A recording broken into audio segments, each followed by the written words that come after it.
बहुविकल्पी प्रश्न। Antimony, antimony है option number A धातु, ऑप्शन नंबर बी अधातु, ऑप्शन नंबर सी उपधातु, ऑप्शन नंबर डी मिश्र धातु। तो एंटीमनी क्या है? उपधातु है। आघात और वर्धनीयता प्रदर्शित करती है। तो option number A sulphur, option number B iodine, option number C phosphorus, option number D तांबा। तो आघात और वर्धनीयता प्रदर्शित करती है तांबा। आघात और प्रदर्शित करता कौन? तांबा। क्वेश्चन नंबर प्रश्न नंबर 3, निम्नलिखित में से कौन सी धातु जल के साथ समान ताप पर ही अभिक्रिया कर लेती है, अर्थात हाइड्रोजन गैस निकलती है?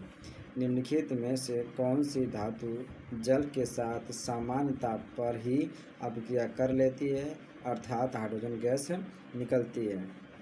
अगला क्वेश्चन इसी का अगला टाइप है, कौन सी धातु ठंडे जल के साथ अभिक्रिया कर लेती है, या निम्नलिखित में से कौन सी धातु साधारण ताप पर जल से अभिक्रिया कर लेती है? तो option number A copper, option number B iron या लोहा, ऑप्शन नंबर सी मैग्नीशियम या जस्ता, ऑप्शन नंबर डी सोडियम या कैल्शियम। तो आपका सही आंसर है सोडियम या कैल्शियम। ठीक है। निम्नलिखित में से कौन सी धातु ठंडे जल में अभिक्रिया करके हाइड्रोजन गैस देती है? निम्नलिखित में से कौन सी धातु ठंडे जल में अभिक्रिया करके हाइड्रोजन गैस देती है? तो AG, option number B Na, option number C aluminium, option number D Cu। तो ऑप्शन नंबर ए क्या सही कौन है? B Na sodium.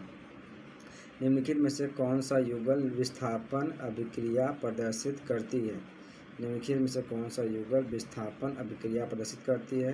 तो ऑप्शन नंबर ए है सोडियम विलयन एवं कॉपर धातु, ऑप्शन नंबर डी है Mg NaCl विलयन है, NaCl विलयन कॉपर धातु, ऑप्शन नंबर बी है MgCl2 विलयन एल्युमिनियम धातु, ऑप्शन नंबर सी है FeSO4 विलयन सिल्वर धातु, ऑप्शन नंबर डी है AgNO3 विलयन एवं कॉपर धातु। तो ऑप्शन नंबर डी AgNO3 विलयन कॉपर धातु। निम्नलिखित में से कौन सा युगल विस्थापन अभिक्रिया प्रदर्शित करता है? तो AgNO3 विलयन और कॉपर धातु। प्रश्न नंबर 6, कौन सी धातु ऑक्सीजन के साथ अभिक्रिया कर उच्च गलनांक वाला यौगिक निर्मित करती है? कौन सी धातु ऑक्सीजन के साथ अभिक्रिया कर उच्च गलनांक वाला यौगिक निर्मित करती है? यह यौगिक जल में विलय है, यह तत्व क्या हो सकता है? प्रश्न क्या है, कौन सी धातु हाइड्रोजन ऑक्सीजन के साथ अभिक्रिया कर उच्च गलनांक वाला यौगिक निर्मित करती है? यह यौगिक जल में विलय है, यह तत्व क्या हो सकता है? तो option number A calcium, option number B copper, option number C silicon, option number D लोहा। तो कौन सही है? Option number A calcium. अगला क्वेश्चन 7, खाद्य पदार्थ के डिब्बों पर जिंक के बजाय टीन का लेप होता है, क्योंकि खाद्य पदार्थों के डिब्बों पर जिंक की बजाय टीन का लेप होता है, क्योंकि ऑप्शन नंबर ए टीन की अपेक्षा जिंक महंगा है, टीन की अपेक्षा जिंक महंगा है, ऑप्शन नंबर बी टीन की अपेक्षा जिंक का गलनांक अधिक है, ऑप्शन नंबर सी टीन की अपेक्षा जिंक अधिक अभिक्रियाशील है, ऑप्शन नंबर डी है टीन की अपेक्षा जिंक कम अभिक्रियाशील है। तो कौन सा सही होगा? तो ऑप्शन नंबर सी टीन की अपेक्षा जिंक अधिक अभिक्रियाशील है, टीन की अपेक्षा जिंक अधिक अभिक्रियाशील है। अब प्रश्न नंबर 8, निम्न में से कौन से धातु अम्ल से हाइड्रोजन विस्थापित नहीं करती है? तो option number A Fe, option number B Zn, option number C Cu, option जी Mg। तो कौन से? Cu। निम्नलिखित में से कौन सी धातु अम्ल में से हाइड्रोजन विस्थापित करती है? तो Mg, option number B Pt, option number C Cu, option number G Hg। तो Mg मैग्नीशियम की कौन सी धातु अम्ल में हाइड्रोजन विस्थापित करती है? तो Mg। कौन है? Mg। ऑप्शन नंबर प्रश्न नंबर 10, जस्ता धातु हाइड्रोक्लोरिक अम्ल से क्रिया करके कौन सी गैस निष्कासित करती है? जस्ता धातु हाइड्रोक्लोरिक अम्ल से क्रिया करके कौन सी गैस निष्कासित करती है? तो option number A ozone, option number B oxygen, option number C hydrogen, option number D nitrogen. तो इसका कौन सा है? Option number C hydrogen. जस्ता धातु हाइड्रोक्लोरिक अम्ल से क्रिया करके कौन सी गैस निकासित करती है? हाइड्रोजन। ऑप्शन प्रश्न नंबर 11, तत्व ए बी सी डी के मानक अपचयन विभव क्रमशः +0.60, -0.35, -1.50, -2.71 वोल्ट है। सबसे अधिक क्रियाशील तत्व होगा तो कौन होगा? Option number A, option number A, option number B B, option number C, option number D. Option number D. फफोलेदार तांबे में कॉपर की प्रतिशत मात्रा है?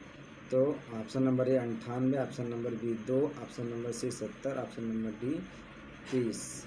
तो कौन से है? ऑप्शन नंबर ए 98 फफोलेदार कॉपर है।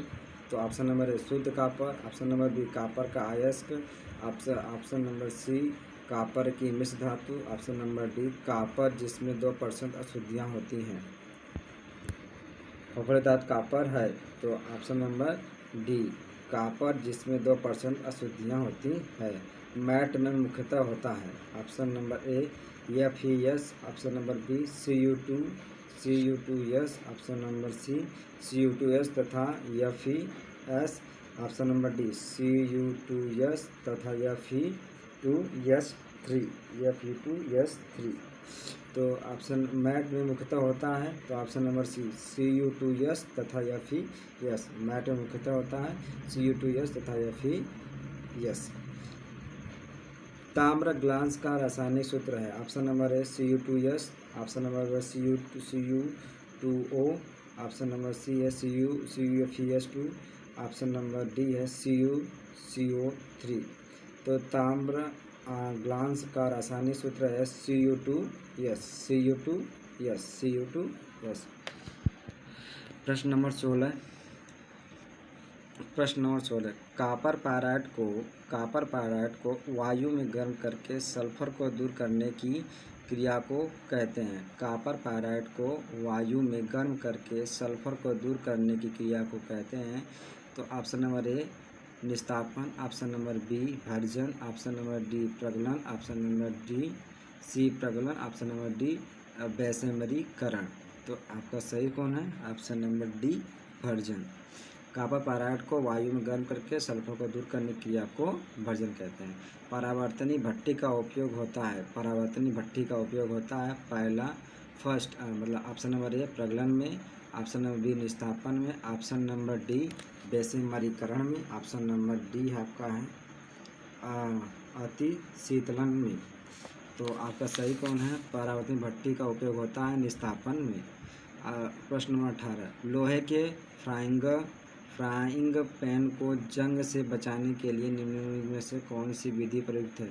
लोहे के फ्राइंग पैन को जंग से बचाने के लिए निम्नलिखित में से कौन सी विधि उपयुक्त है?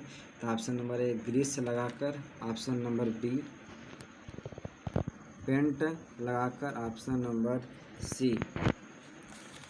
नंबर सी जिंक की परत चढ़ाकर, ऑप्शन नंबर डी ये सभी। तो लोहे के फ्राइंग पैन को जंग से बचाने के लिए निम्नलिखित में से कौन सी विधि प्रयुक्त होती है? जिंक की परत चढ़ाकर। मुद्रा मिश्र धातु है तो Cu 95%, SN 4%, P 1%।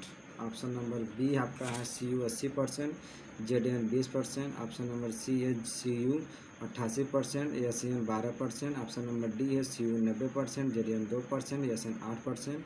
तो सही कौन सा है? मुद्रा मिश्र धातु है Cu 95%, SN 4%, P 1%।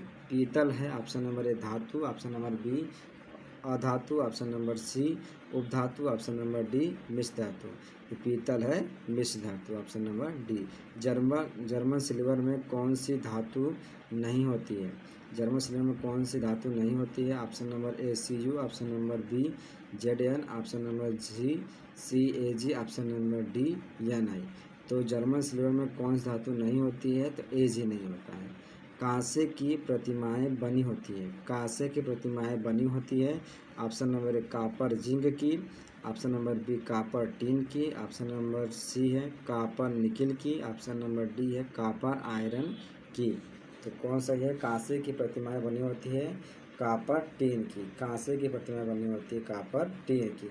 अमलगम होता है ऑप्शन नंबर ए उपधातु, ऑप्शन नंबर बी मिश्र धातु, ऑप्शन नंबर सी यौगिक, ऑप्शन नंबर डी है विषमांगी मिश्रण। तो अमलगम होता है विषमांगी मिश्रण। प्रश्न नंबर 24, निम्नलिखित युग्मों में कौन सा युग्म प्रतिस्थापनी अभिक्रिया देता है? ऑप्शन नंबर ए सोडियम क्लोराइड विलयन एवं कॉपर धातु, ऑप्शन नंबर बी है मैग्नीशियम क्लोराइड विलयन एवं एल्युमिनियम धातु, ऑप्शन नंबर सी है फेरस सल्फेट विलयन एवं सिल्वर धातु, ऑप्शन नंबर डी है सिल्वर नाइट्रेट विलयन एवं कॉपर धातु। तो प्रश्न क्या, निम्नलिखित युगों में से कौन सा युगल प्रतिस्थापनीय अभिक्रिया देता है? तो option number D silver nitrate विलयन एवं कॉपर धातु। प्रश्न नंबर 25 है, लेड नाइट्रेट को रासायनिक सूत्र है। लेड नाइट्रेट का रासायनिक सूत्र है ऑप्शन नंबर है PbNO3, ऑप्शन नंबर बी है PbNO3 का ट्वाइस, ऑप्शन नंबर सी है PbNO3 का ट्वाइस, ऑप्शन नंबर डी है PbO। तो इसका सही है लेड नाइट्रेट का रासायनिक सूत्र है PbNO3 का ट्वाइस।